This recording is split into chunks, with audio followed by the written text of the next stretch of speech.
از یک داماد بوده تا 60 تا داماد.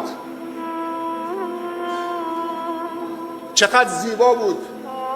تو تابستان، تو تعطیلات نوروز، تو این منطقه لارستان، عزیزان خانواده هایی که تو خلیج هستن، تو اروپا هستن، تو بندرعباس هستن، تو شیراز هستن، همه میان برای جشن عروسی. میبینید تو همین عوض خودمون در سال شاید 200-300 تا عروسی بشه. چقدر زیباست.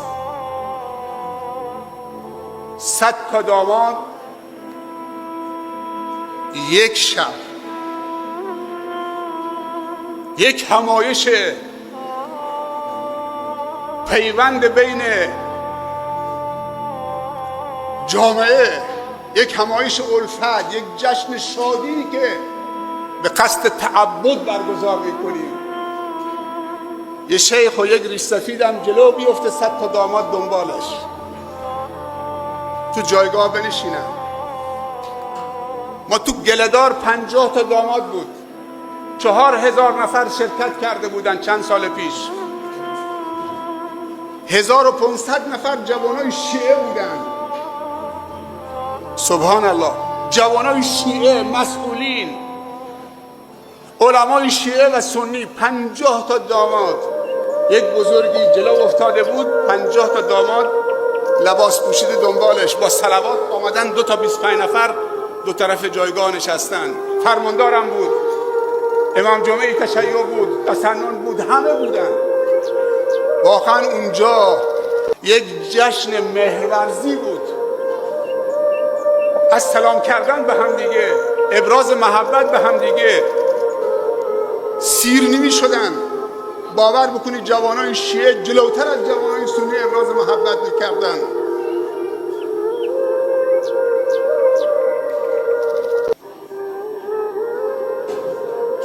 چه کارهای بزرگی که میشه تو همین عروسی ها برای پیوند جامعه، برای توسعه جامعه.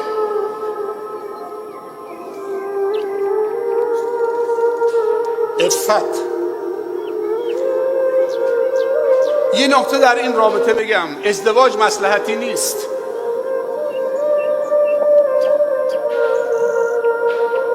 به خاطر پدر، به خاطر مادر، دختر خالت بگیر، دختر عمت بگیر، این سید حتما باید سید بگیره، این شیخ باید حتما شیخ بگیره. این رعیت ما اینا رو نداریم. ان اکرمکم عند الله اتقاکم.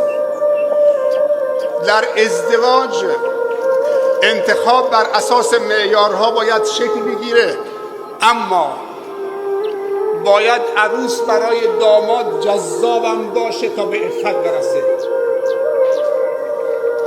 باید داماد برای عروس جذابم باشه تا اونو به عفت برسونه.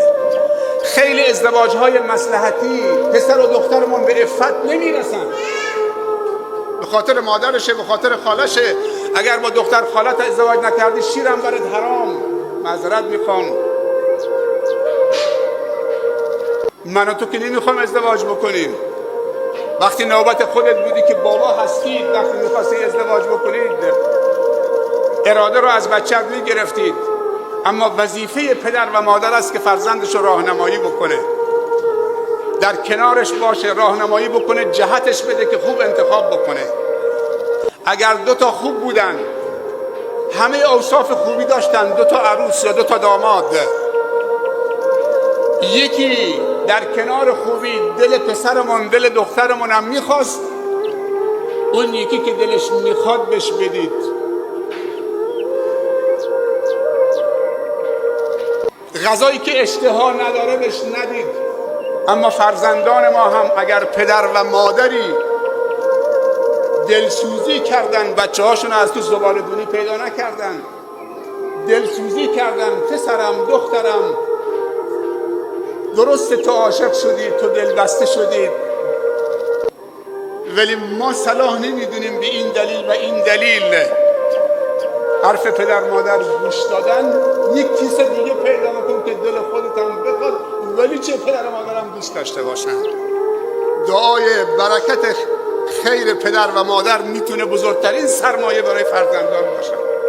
وقتی پدر و مادر خوبه و خیرخواهی پدر فرزندشو میخواد، پس بچه هامونو وادار به ازدواجی که به خاطر من و تو با این دختر یا اون دختر یا این پسر بکنن، بعد از 1 سال 2 سال 3 سال سیر میشن، روابطشون سرد میشه.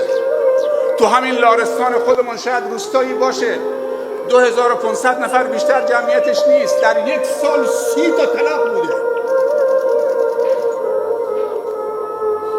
شاید 50 سال میگذشت، 40 سال میگذشت، 1 طلاق تو منطقه کسی نمیشنید. ولی الان آمار طلاق با آمار ازدواج در کشور داره برابری میکنه. از هر 4 ازدواج نزدیک به 2 تاش منجر به طلاق میشه زیر 2 سال ازدواج. آمارا خیلی وحشتناکه. ما نزدیک بین 10 تا 12 تا 15 میلیون جوان در ترافیک ازدواج داریم، نمیتونن داماد بشن. در کشور ما که یکی از جوانترین کشورهای دنیاست، بین 10 تا 15 میلیون جوان در ترافیک ازدواجه. قدرت پرداخت مهریه نداره، قدرت پرداخت ارکستر نداره، قدرت پرداخت فلان نداره، قدرت پرداخت هیچی نداره. وقتی که ازدواج مثل آب خوردن شد، اون موقع اگر کسی ازدواج نکرد حق داری شلاقش بزنی. وقتی گربه گرسنه است، گوشتم گذاشته جلوش، اگر خورد تو حق نداری گربه رو شلاق بزنید. جامعه‌ای میتونه جوانو شلاق بزنه اگر خطا بکنه تو مسائل ناموسی که بزرگان قوم، دولتمردان، حکام اسباب ازدواج رو فراهم بکنن. اون دیگه مریض بیماره. 15 میلیون تو ترافیک ازدواج. از بمب‌های اتمی و شیمیایی هم خطرناکتر اگر اینا منفجر بشن. اینا آتش زیر خاکستره. 15 میلیون یک دفعه منفجر بشه. سن ازدواج داره بالا میره، بلوغ داره زودرس میشه. بچه 8 ساله بالغ شده، دختر دوم ابتدایی بالغ شده، ولی نمیتونه ازدواج بکنه بلوغ زودرس مگر بعد از 35 سال. این بلوغ زودرس، فضای مجازی، غذاهای شیمیایی، مواد شیمیایی که به میوه و به همه چیز ما، غذای ما داره تزریق میشه، بلوغ زودرس، این شبکه‌های ماهواره‌ای، بی‌پروایی پدر و مادر، بلوغ زودرس تو دخترها و پسرمون داره ایجاد میکنه. بچه 8 ساله معذرت میخوام 9 ساله کلاس دوم ابتدایی، سوم ابتدایی بالغ شده. بلوغ زودرس 20 سال فاصله تا ازدواج، 25 سال. چه باید بکشه؟ پدر وقتی سرش رو بالش میذاره خوابش میره، همین سرش نگذاشته خروپوفش بلند شد. این سن بهش میگن سن کوفتگی و خستگی. عرب بهش میگه سن المراهقه. سن نیست که بچه های ما خسته میشن، کوفته میشن. وقتی سر رو بالش میذارن تازه بیدار میشن.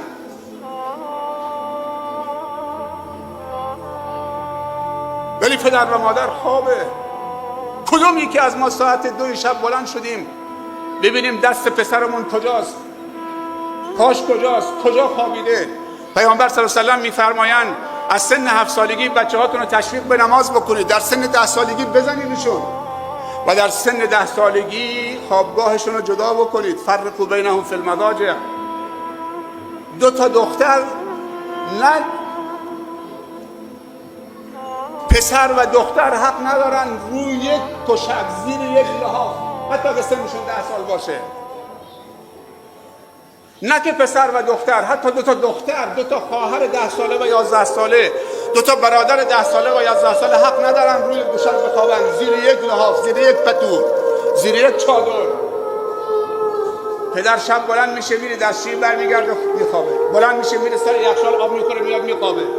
بلند شو برو تو اتاق بچه‌ت نگاه بکن. بعضی بچه ها شب راه میرن، تو خواب راه میرن، از تو اون اتاق در آمده رفته کنار خواهرش خوابیده. خب این اگه شب بیدار شد، شهوت و شیطان تعارف با کسی نداره.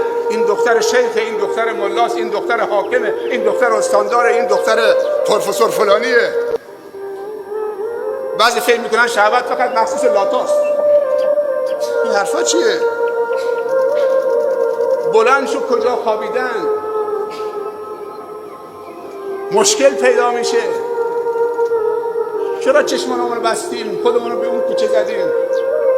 چرا متوجه نیستیم که نسل خودمون، آینده خودمون، علما میگن فرزند صالح تولد دوباره یک پدر صالحه. یعنی وقتی تو فرزند صالح، مؤدب، مفید دارید، مصلح دارید، مثل اینکه خودت دوباره تولد شدید. و شاگرد صالح تولد دوباره یک معلم صالحه، یک عالمه و یک استاد صالحه و یک مربی است.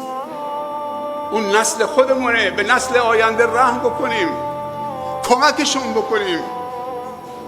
ازدواج باید مثل آب خوردن باشه. اما زن حلال 1 میلیارد پول میخواد، زن حرام مفتیه، یه چیزم میدن. واقعا مشکل درست شده.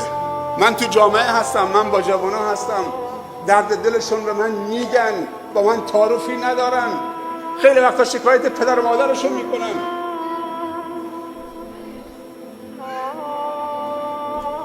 به این جوانا رحم بکنید. ازدواج برای پوز دادن نیست که تو بخوای با ازدواج پسر و دخترت پوز بدید. من چه این مراسم باشکوهی. دختر و پسر ما ماشین نیستن، حیوان نیستن، مال نیستن که قیمت براشون بذارید. اینا قیمت ندارن.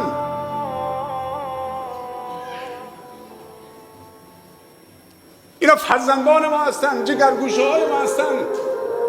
نه معنی 100,000 تومان، نه 200,000 تومان، نه 500 میلیون، نه بز میخوای بخرید. این داماد تو فردا بابای نوه تو میشه. انسان همینجور داره در تکامل اسلامی شکل میگیره. اول کودک بودی، بعد نوجوان، بعد جوان، بعد مرد شدی، ازدواج کردی، بعد پدر شدی و بچه دار شدن. تو داری تکامل انسانی رو طی میکنید. بعد وقتی پدر بزرگ شدید، فرزند تو ازدواج کرد، بچه به دنیا آورد، تو میشی پدر بزرگ. داماد تو حکم پسر تو رو داره.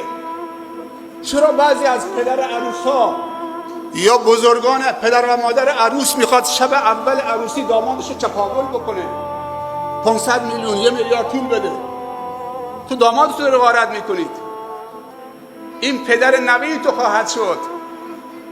دین و ایمان و اخلاق دارید، اصالت دارید، سواد دارید. عزیزی میگفت رفتم خواستگاری، فکر میکردم این چند تا سوال اگه از من بکنم خوب جواب میدم. اهل دود هستی؟ نه. میگه جواب آماده کرده بودم که به من بگم. سیگار میکشی؟ نه. شراب میخوری؟ نه. مواد مصرف میکنی؟ نه. نماز میخونی؟ بله. شیطان دیگه رفتم اونجا گفتم پول داری؟ گفتم نه. نه صحبت از نماز کردن، نه سلامتی کردن، هیچ. پول داری؟ نه. پول نداری مال زن گرفتن نیستی، برو دنبال کارت. بگو سوالایی که جوابش آماده کرده بودم. نماز میخونی؟ بله. اصلا نه سوال از نماز، نه از سوالی از شرم و حیا، از فلان، از هیچ، از ارزش ها هیچ نشد.